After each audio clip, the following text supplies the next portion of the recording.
I want to talk to you about confidence. And I know what you're saying. Why is that important? Well, if you don't have confidence in who God has said you are, if you don't have confidence in who God created you to be, then you just might fall for anything. You just might compare yourself to others. So I've got a few tips. One, stop comparing yourself with other people. God has only created you to be you. So don't try to be someone else. Don't try to act like someone else. Don't try to talk like somebody else. Stop trying to dress like somebody else. Stop just trying to be like somebody else. Their dream becomes your dream. Their ideas become your ideas. Stop comparing yourself to other people. Raise your standards.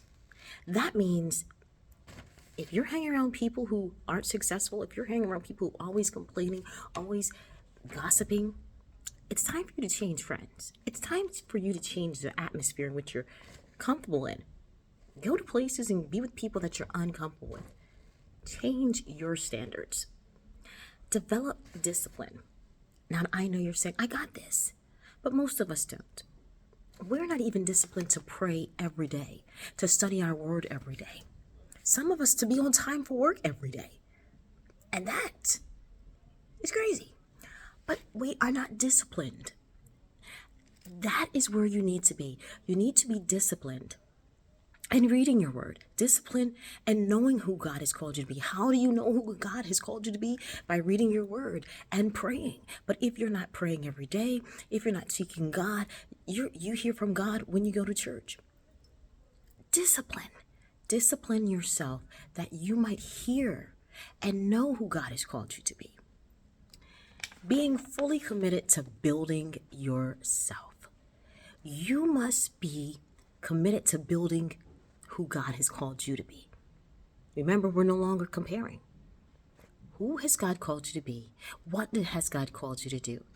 So you have to be committed on your assignment, yours alone. Find your inner conqueror. That means I have to know who I am. I have to know who I am. So then when things are coming up against me, I can begin to speak to those mountains. I can begin to speak to those dry bones. But if I don't have confidence in who I am, if I don't have confidence in who God has called me to be, find your inner conqueror. Next, I want you to exchange the lies of the enemy for the truth of God. There are so many lies that we have believed that the enemy has told us. In fact, he's used people to tell us these lies.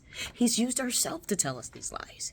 We can be reading a book or we could be on our bed trying to go to sleep and lies are just perpetuating in our mind.